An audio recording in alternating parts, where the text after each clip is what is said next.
Welcome back to our news bulletin. The Organization of Islamic Cooperation has called on India to immediately halt its military actions in occupied Kashmir. In a statement after an emergency virtual meeting on Kashmir, it said India must refrain from changing the demographic structure of the occupied territory. The OIC also said India is depriving Kashmiris of their basic human rights.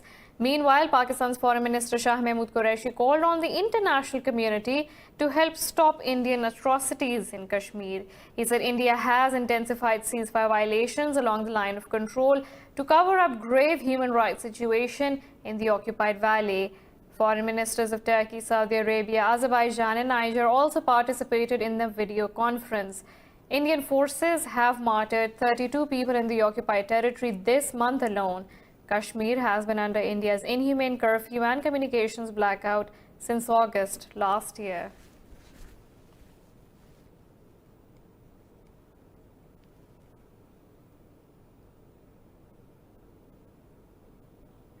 Five officials of the Indian High Commission in Pakistan, including the two who were involved in a hit-and-run case, have returned to India through Attari-Wagah border. The Indian officials were detained last week after they ran over a pedestrian in Islamabad and subsequently attempted to flee, but they were released after identification and handed over to a senior diplomat from the Indian High Commission. Police had also recovered counterfeit currency notes from one of the detained Indian High Commission officials. In another news, China has urged the U.S. Secretary of State Mike Pompeo to rectify his mistakes and stop spreading political viruses. In a news briefing, Foreign Ministry spokesman Zhao Lijian said Washington is trying to sow discord between Beijing and other countries. Zhao's remarks were in response to Pompeo's recent allegations that China is behaving as a rogue actor around the world. He said the U.S. Secretary of State's remarks go against basic facts and norms governing international relations. The Foreign Ministry spokesman added that Pompeo's statements have exposed his deep-seated Cold War mentality. Following the deadliest border clash last week, commander-level talks between China and India are underway to ease tensions at the line of actual control. The clash at Galwan Valley sector over territorial dispute resulted in the death of 20 Indian soldiers, including a colonel. The talks are taking place at Moldo on the Chinese side of the LAC. The first round of Corps Commander talks were held on June 6th, where the two sides reached an important understanding on limited disengagement, but the consensus was breached on June 15th during the de-escalation process. Meanwhile, former Indian Premier Manmohan Singh has cautioned Prime Minister Narendra Modi to be mindful of the implications of his statements. Speaking for the first time on the India-China face-off, Singh said Modi's statements could be used to vindicate Chinese position on the dispute.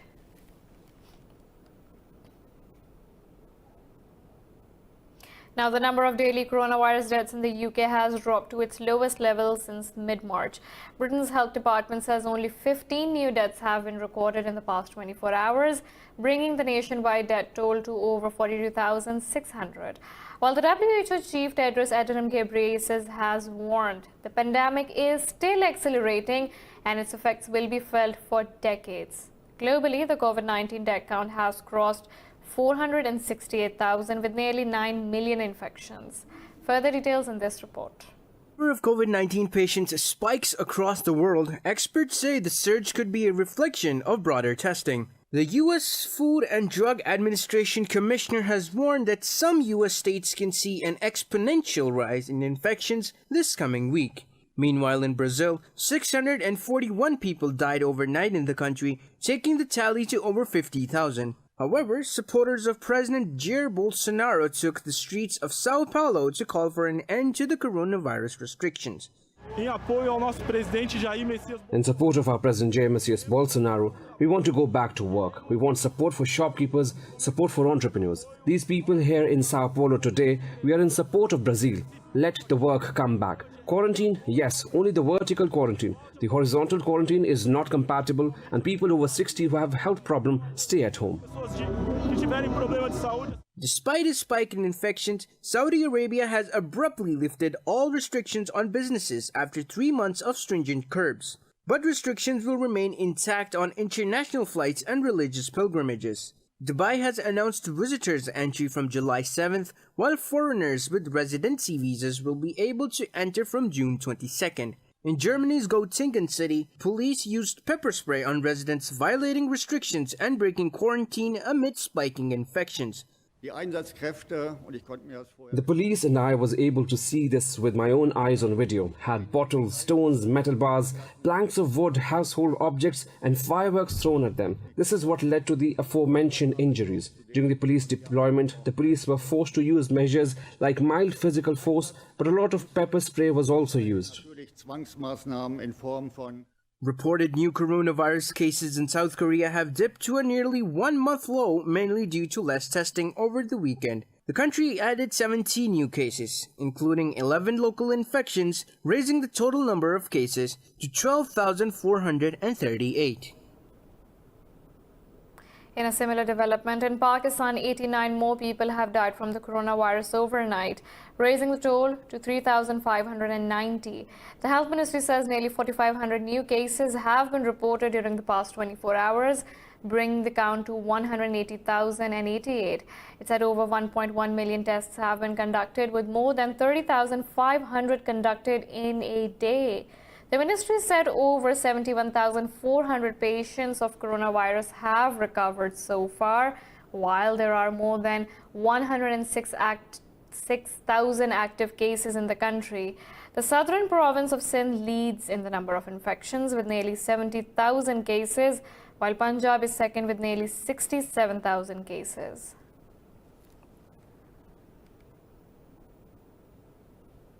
The US and Russia have started two-day arms control talks 8 months before a key nuclear weapons pact is to expire. Russia's Deputy Foreign Minister Sergei Ryabkov met US Special Envoy Marshal Billingsley in Austria's capital, Vienna. At the start of the two-day talks, Billingsley complained that China is hiding information on its nuclear buildup. The US says its bilateral arms control agreements with Russia are outdated and it wants China to be included in any future negotiations. The New START agreement is the last remaining nuclear arms control deal between Washington and Moscow. The agreement's looming expiration has evoked concerns about a renewed arms race. Now, the Taliban have released 14 Afghan soldiers and police officers as part of a prisoner swap under the peace deal signed with the US in Doha. In a series of tweets, the group spokesman Sohail Shaheen said the prisoners were released in Logar, Nangarhar and Nuristan provinces. Shaheen also said the Taliban officials met with the head of UN mission in Afghanistan, Deborah Lyons. He said the two sides discussed the release of the remaining prisoners and the start of inter-Afghan talks. The prisoner exchange is part of a February deal with the US, which was signed with the Taliban in Qatar.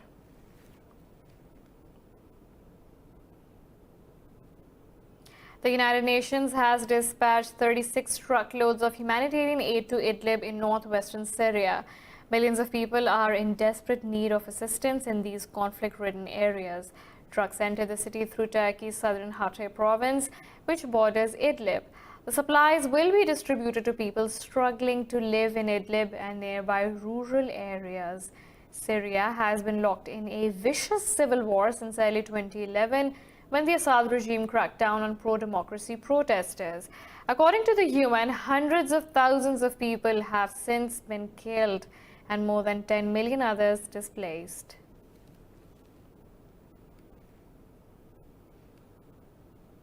Turkey says about 25,000 people have died in the Mediterranean Sea over the last 8 years. In a video conference, Turkish President Recep Tayyip Erdogan says those people set out with a hope for a safe future, but most of the journeys ended up in death. Erdogan said fate of about 10,000 Syrian children who sought asylum in Europe is still unknown. He said, Erdogan migration issue remains a global phenomena as millions of people still have to leave their homes due to war, instability, terror and poverty. Erdogan said Ankara embraced everyone without any discrimination, while EU countries place quota on them. He said people should drop their prejudices about migration and must become aware of contributions migrants bring to countries and societies. Erdogan said there are nearly 260 million migrants, over 71 million displaced people, and over 25 million refugees in the world. Libya's GNA says it will not attend an emergency meeting of the Arab League called to discuss the country's ongoing crisis. Foreign Ministry spokesperson Mohammed Al-Kablawi said Libya has refused to attend the meeting as it violates the organization's bylaws. The Foreign Ministry also said Libya will not send a delegation because it was not consulted over holding the meeting. This comes after the League Secretariat General said Egypt had requested an extraordinary meeting to discuss the latest developments in Libya. Meanwhile, Russia and Egypt say there is no alternative to peace solution of the Libyan conflict and called for the launch of comprehensive dialogue. Earlier, Egypt's President Abdel Fattah al-Sisi asked his army to be prepared to carry out any mission within its borders or outside the country. Palestinians are worried their limited access to the Dead Sea could be cut further if Israel annexes the occupied West Bank. Israel has announced plans to extend sovereignty over parts of the West Bank, including the Jordan Valley, which borders the Dead Sea. Palestinians have voiced outrage at the proposal. The Dead Sea is a popular destination where bathers float in hypersaline waters and use the nutrient-rich mud on their skin. Even some owners of Israeli resorts are concerned they could lose customers under the annexation plan. Most countries view Israeli settlements in occupied territory as illegal.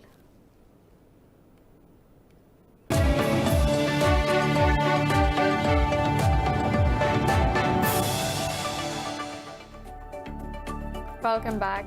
South Korea has criticized former White House National Security Advisor John Bolton and termed his account on summit diplomacy distorted. In a statement, National Security Director at the Office of President Chung Eui-yong says Bolton's account consists of inaccurate facts. Chung accused Bolton of unilaterally disclosing details of diplomatic consultations based on trust among relevant governments. Chung said Bolton's disclosure represents a violation of basic principle of diplomacy, which can seriously harm sincerity of future negotiations. He said such acts can also undermine the allies' efforts to advance joint strategies and bolster security interests. In his book, Bolton accused U.S. President Donald Trump of threatening to withdraw U.S. troops from South Korea to pressure Seoul to pay $5 billion.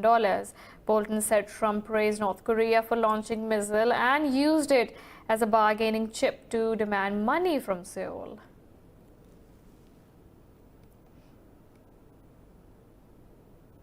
The European Union and China have sought to cool tensions as the two sides held a video conference to discuss the bilateral relations. It is the first formal talk since ties soared over European accusations that Beijing has spread disinformation about the novel coronavirus. At the virtual meeting, European Commission President Ursula von der Leyen said Chinese Premier Li Keqiang agreed to bolster trade ties. The two sides reaffirmed commitment to conclude a comprehensive bilateral investment agreement in 2020. They also agreed to make all efforts to reach consensus on rules concerning fair competition. Earlier, EU officials said that China has sought to pressure EU countries that criticize its handling of the novel coronavirus outbreak. However, Beijing has denied wrongdoing. Pakistan's Army Chief General Qamar Javed Bajwa has appreciated sacrifices of the naval forces for defending the country. According to a statement by the ISPR, Bajwa visited the Navy War College in Lahore and laid floral wreath at the Martyrs Monument. He addressed the participants of the 49th Naval Staff Corps and faculty members of Pakistan Navy War College. Bajwa said the Navy has always come up to the expectations of the nation in defending the maritime frontiers. The Army Chief also talked about geostrategic environment, security challenges and opportunities for Pakistan.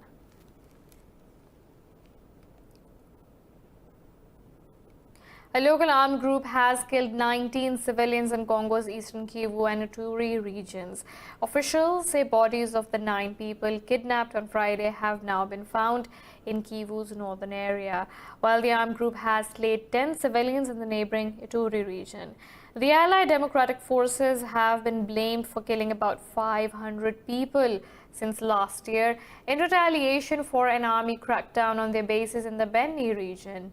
Dozens of armed groups operate in eastern Congo, a legacy of the 2 wars in the 1990s that pulled in neighboring Uganda and Rwanda.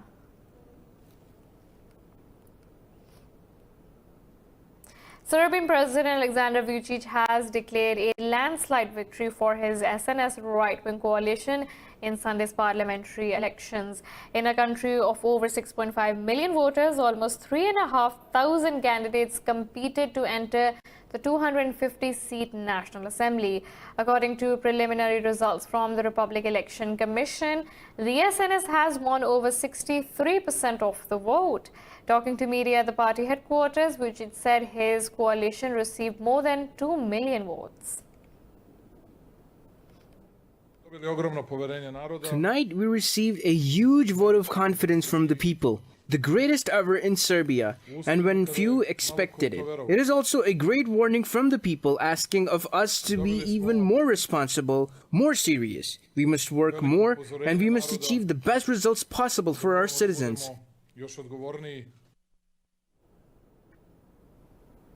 In the UK, Black Lives Matter protests continue as thousands of people across the country took to the streets for the 4th running weekend.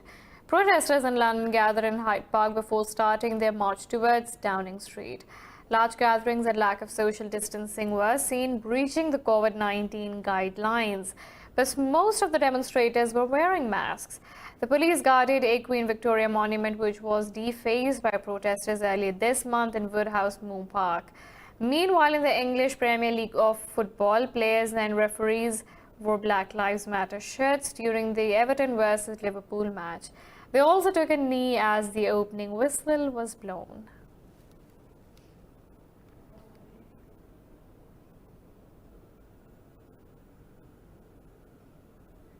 Saudi Arabia says it plans to start a tourism development fund with an initial capital investment of $4 billion. In a statement, Minister for Tourism Ahmed Al Khatib says the fund will launch equity and debt investment vehicles to develop the sector. Khatib said the fund is testament to investor and private sector confidence in the long-term outlook for tourism in Saudi Arabia. Last year, Saudi Arabia opened up to international tourists and launched a new visa regime appealing foreign companies to invest in the sector. Riyadh estimates that tourism will contribute to over 10% of GDP by 2030. UK Prime Minister Boris Johnson is set to announce if the hospitality sector can reopen and social distancing rules can be relaxed. Non-essential shops have already reopened in England, with retail resuming in Wales from today. Earlier, Health Secretary Matt Hancock said England is clearly on track to further ease lockdown restrictions, but the government warned that the moves will be reversed if they lead to a virus surge. Meanwhile, Spain has reopened its borders to most European countries as well as Britain as the COVID-19 state of emergency ends in the country. Elsewhere, France says it may impose a new lockdown in French Guiana as the coronavirus spread is faster there during the last 10 days.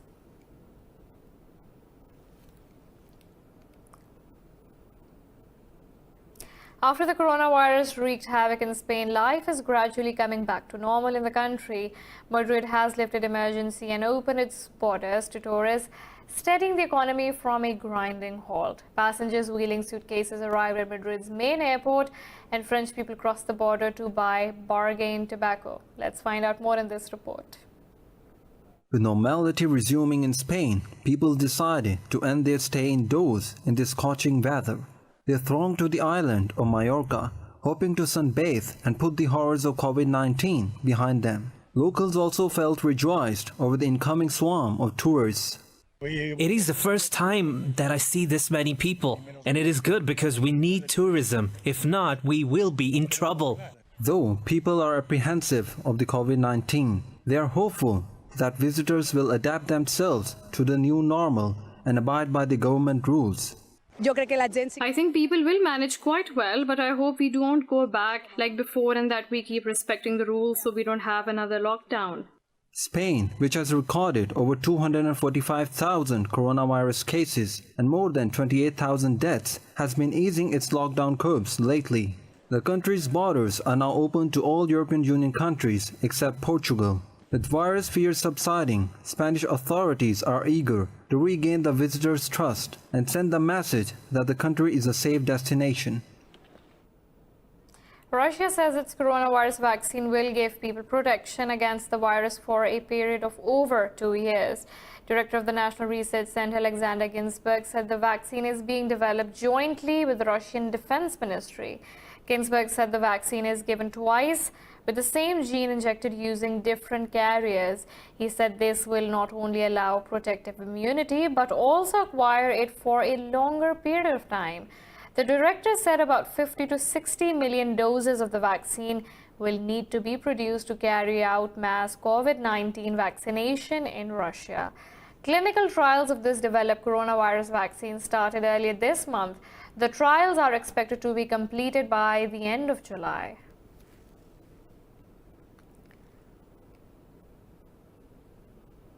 An Iranian ship with a cargo of food has reached the Venezuelan waters despite strong opposition from the U.S. The Iranian embassy in Venezuela says the Golzan will arrive carrying food to open the first Iranian supermarket in Venezuela.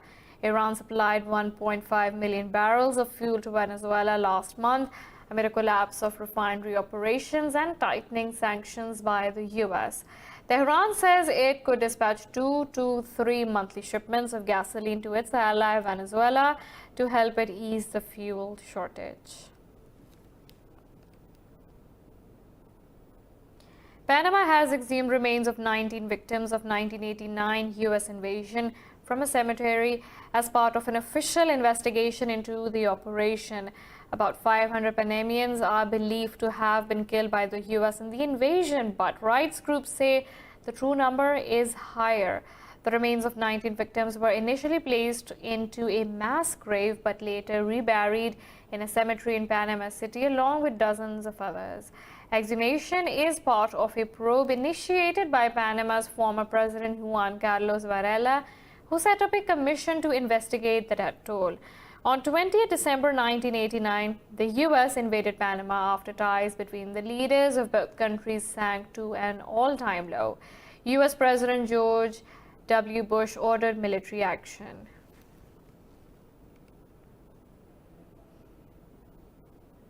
In China, a high-speed maglev vehicle with a speed of 600 kilometers per hour has successfully conducted a trial run on a maglev line in Shanghai. The trial run marked a new breakthrough in China's high-speed maglev research and development. This is a key project in China's Advanced Rail Transit Plus program initiated by the Ministry of Science. The project team has integrated experts from over 30 enterprises, universities, and research institutes. In Canada, yoga enthusiasts come out for the first time since the coronavirus pandemic began to celebrate the International Day of Yoga. They have created geodesic domes to practice their poses, maintaining social distance and perform fitness activities in a safe and responsible way. Let's find out more in this report. After months of taking classes online due to lockdown restrictions, yoga enthusiasts in Toronto came out to practice in individual clear geodesic domes. Every student is assigned their own dome, which stands more than 7 feet tall and 12 feet wide. It has built-in heating regulation that creates a similar atmosphere as a hot yoga studio. The 50 domes are cleaned and disinfected after every use to prevent the spread of coronavirus. The event is a hot yoga and fitness event. It occurs in 50 private clear geodesic bubbles, domes. They're sanitized in between classes. We leave enough time, and they're sanitized by certified professional cleaners. The event is being hosted by LMNTS Outdoor Studio, partnering with 6 local studios. Organizers say the abrupt closure of fitness facilities inspired them to launch the event. They said there is still no official reopening date in sight for these venues. Enthusiasts are happy to come out as they get to connect with the world once again. The domes were pretty cool because I was able to get like a bird's eye view of all the students. So I felt like even though I wasn't able to obviously physically connect or touch any of my students to adjust them, it was really easy to like point people out and connect with them in a moment in their dome. So especially after teaching on Zoom for the last few months, it was a really great change. The event is set to last until July 31st.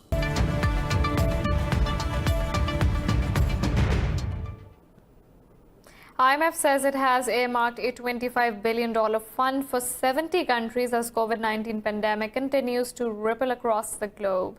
IMF spokesperson Gary Rice said emergency financing is fast dispersing and unconditional.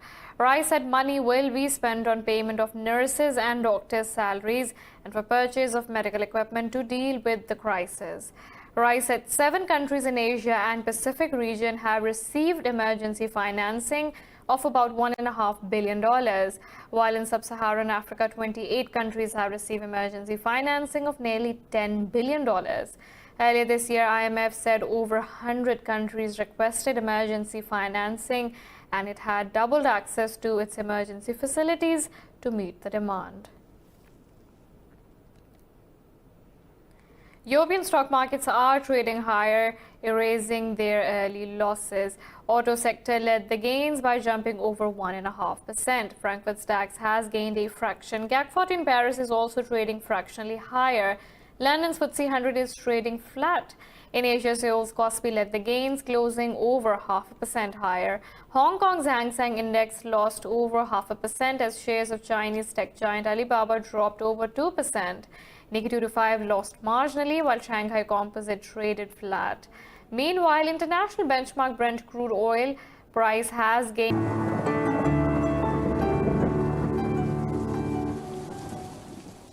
Now let's look at the weather from around the globe.